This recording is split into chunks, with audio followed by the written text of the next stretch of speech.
Hey guys, it's Izzy here, and I'm doing a video without my glasses, which is very scary. It's just the glare has been driving me crazy. This video is kind of weird. But I'm going to be doing my February wrap-up, showing y'all all of the books that I read this month, and then I will be doing the stats from Storygraph at the end of the video. Let's get into it.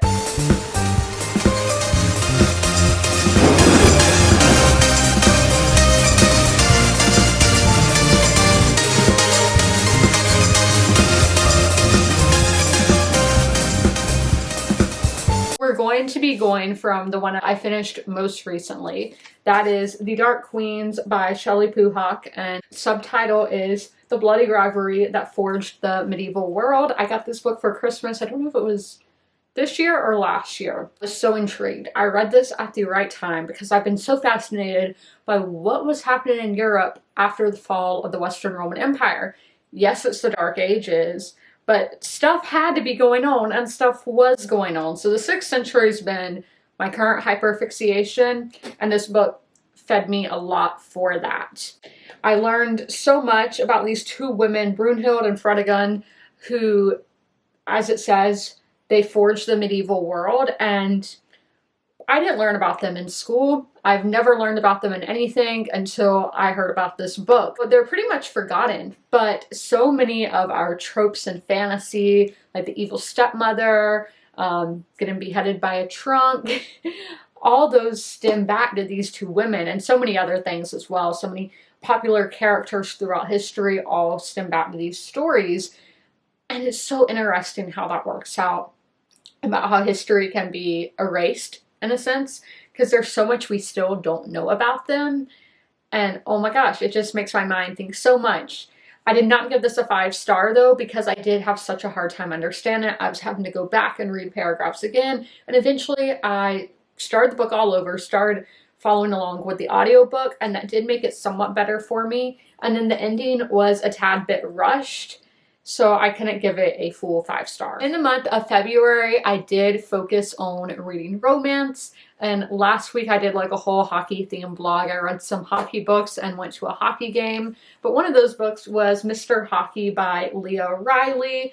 Very short, so very fast-paced romance here, and it was very quirky, over the top quirky, might I say, because some of this, the dialogue would just make me laugh so much. I'm like, this is probably supposed to be like really steamy and serious, like at some parts, like in the sex scenes, and I was just like, no, it's too funny.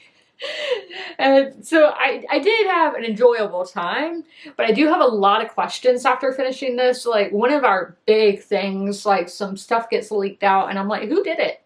Who leaked it? I'm super curious. So definitely it is more romance-centric than the outside stuff, but there are some trigger warnings in here. If you have health anxiety especially, do look into those before picking this up, because it did make me kind of anxious, and I originally didn't have these kind of health anxieties. So definitely do look at the trigger warnings before picking this up. I like to start my day without my phone and with a poetry collection, short story collection, essay collection. And in January, I started this book, which is Wilderness Tales, 40 Stories of the North American Wild. This is edited with introductions and commentary by Diana Fuss. I got this book at Malaprops in Asheville, North Carolina, an indie bookstore. Totally recommend checking them out. You can bring dogs. They have a whole Instagram page for the dogs that come into the store, and that is honestly so cute. I love that page. I like their pictures like every day. The cover instantly drew me in, and I love tales of survivalism. And that is something, when I think of Wilderness Tales, I think of survivalism. I think of Jack London. It's so much more than that. This genre, if we want to say it's a genre, this trope is so much more than that. There's not just survivalism. There's stories of escape, of slaves escaping and racism, and then panthers in fiction. That also stems back to racism. And then we have other stories that are like survival stories, ones that are about injury. Those were so emotionally gripping. And we even had climate change ones, which I thought that would be my favorite section, because I love sci-fi that's about climate change. But no, my favorite section was probably the injury one. And then we have a section about like extinction, nostalgia with the wilderness. So many themes I do not instantly think about when I think of wilderness tale. So this just expanded so much more on your typical wilderness tale and how they have pretty much shaped American literature and American media, because they're one of the first things that people were writing when this country was being founded, because so much was so new for Europeans. So I did love this. I'm giving it a 4-star because I obviously didn't love every single story I read, but I did very much enjoy this. Next, I picked up a sequel, and that is The Mistake by L. Kennedy. This is the second book in the Off-Campus series. I read the ebook because I had this book in storage, but I did go to my storage unit and picked it up for, you know, showing in videos and taking pictures. But before reading this book, I had heard a lot of people didn't like it because they didn't like the characters. I had no problem with the characters whatsoever. I love that they all had depth to them. We got to see their lives away from their relationship and how they all have struggles of their own that aren't just struggles with the relationship. And I think that's so realistic, making these characters into real people other than just tropes. And with romance and thrillers, you always know how the ending is going to be because you know the couple's going to end up together. So if you can just add on so much more to the story, I really do appreciate that. The atmosphere didn't play too big of a part in the story for me. Yes, it does play a big part in the story as it's a college town and all of that, but that didn't really do anything for me personally. Writing was great, and one of my favorite parts, I think that's something L. Kennedy does great, is showing how people in their 20s, people in college talk. There's locker room talk, so do be aware of that, but it's so real. Yes, this is how people at that age talk. So fantastic dialogue. I really did enjoy this plot because in your late teens and early 20s with dating, everybody is at such a different level. Some people have gone all around the bases, all around the rink, and then some they haven't dated before, and college is just that new experience of meeting all these new different people and everybody just having different experiences, and I thought this book did a great job at showcasing that. Now we have my least favorite book of the month, and that is Neon Gods by Katie Roberts. This is a romance, erotica, Greek myth retelling. Characters, I hated them so much.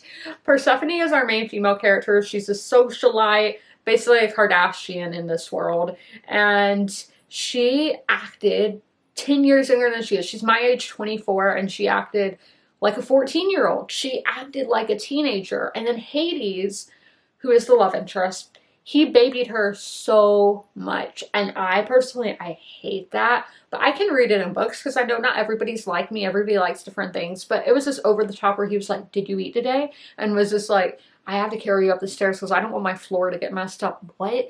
And then, so he's in his 30s. But he's constantly having a pity party for himself. Yes, he did have a terrible childhood, and yeah, so he can say he had a terrible time. But you don't need to be having a pity party for yourself 30 years later, every day. No, you don't need to be doing that. And the atmosphere was so confusing. If you're making a book that has all of this based on Greek gods, you need to make it believable. Now, I know who the 13 are. I know the 13 are the Greek gods and goddesses. But in this, I'm like, what role did they play? Because they're not gods and all. So I'm like, are they the government? Are they the mafia? Are they just celebrities? What are the roles of these people? I don't get it.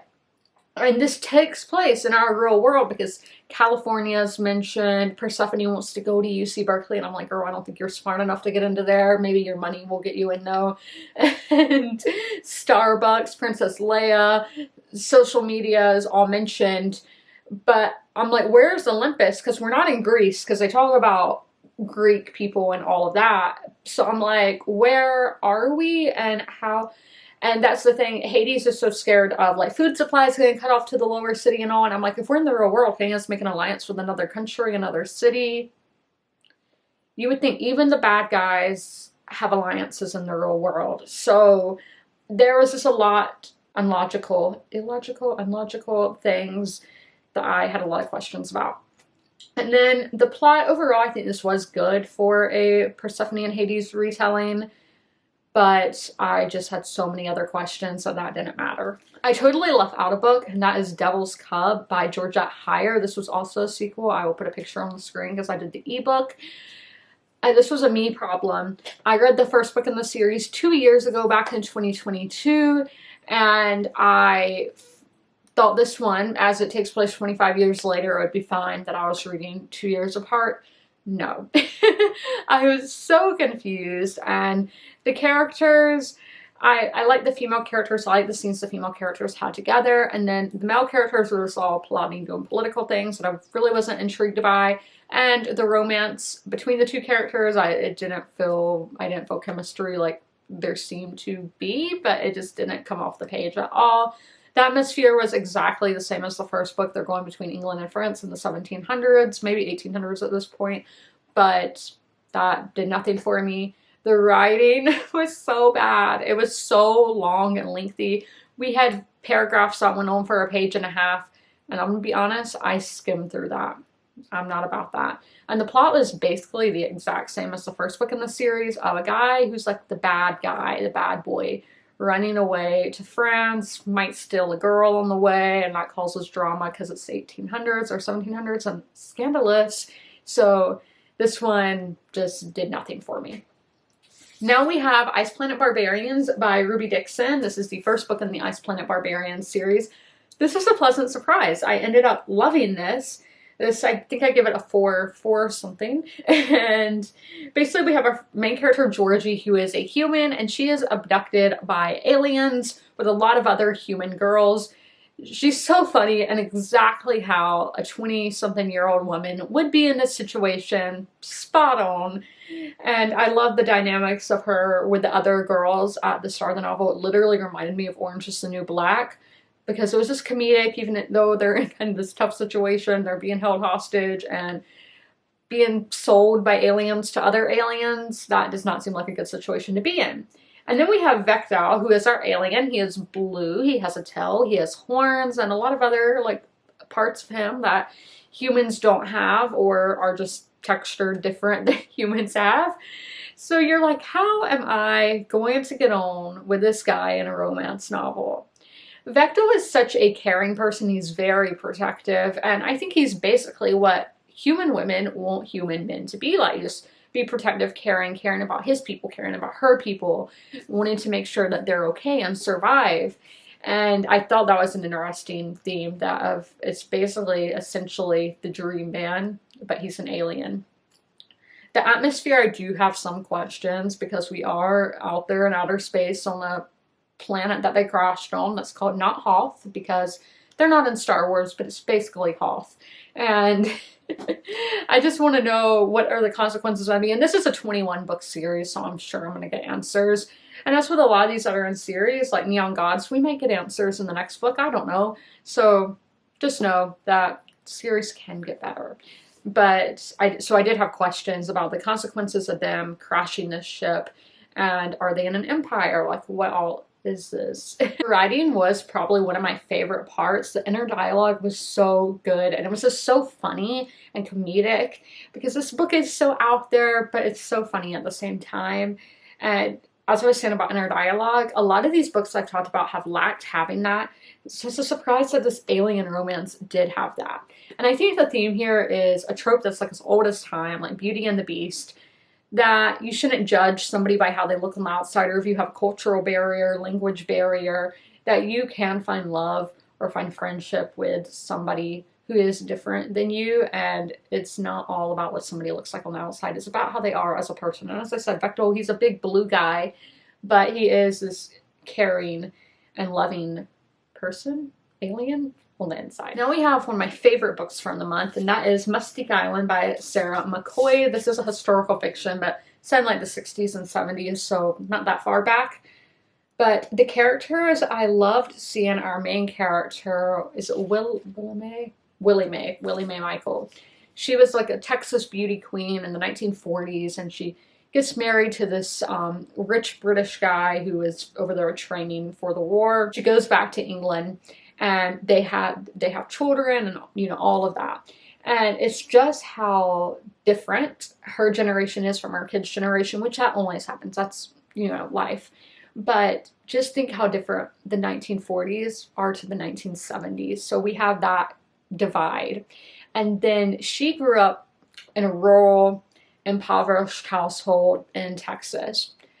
Her children are growing up in the UK, nobility, rich, so different than her own upbringing. And I had never thought about what it was like for older people in this time period, in the 1970s, when everything was changing. There were so many cultural upheavals and all of that. So a woman born in the 1920s, what was that like for her? I really loved getting to explore that character work, and then the relationship she has with her daughters. I loved getting to read about that. And the atmosphere, there was such an ominous undertone to it, which is advertised, but it's almost speculative. Mustique Island is a real place where celebrities vacation because there's no paparazzi or anything like that, so they can get away. It almost feels utopian, but kind of dystopian as well, I guess, because there was just that vibe of everything is too perfect here. And Willie Mae does go under, like, she starts asking questions, but this is such a tropical setting, so lush, you can really picture this setting. Now, the writing was a bit of purple prose for me, and that is probably why I didn't give it a full 5-star. I was just like, get to the point, please. And then I did tell you all about the themes of the plot and about how you can have everything in the world material-wise, you're still not going to be happy. There's that, and how fame doesn't answer everything. Fame isn't 100% perfect. You don't live a perfect life, even if you have the perfect outside appearance like Mustique Island seems to have, but there are undertones that this is not perfect. And yes, I thought this book was fantastic. Now we have People We Meet on Vacation by Emily Henry. This is my second Emily Henry book. Book Lovers was a 5-star, one of my favorite romances, when this was this meh.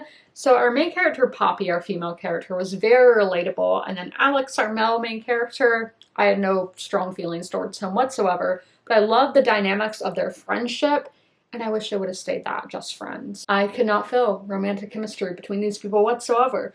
It was great friendship, and I wish, because this is kind of like a second chance, and I wish it would have just stayed a second chance friendship rather than, we used to be friends, let's become lovers.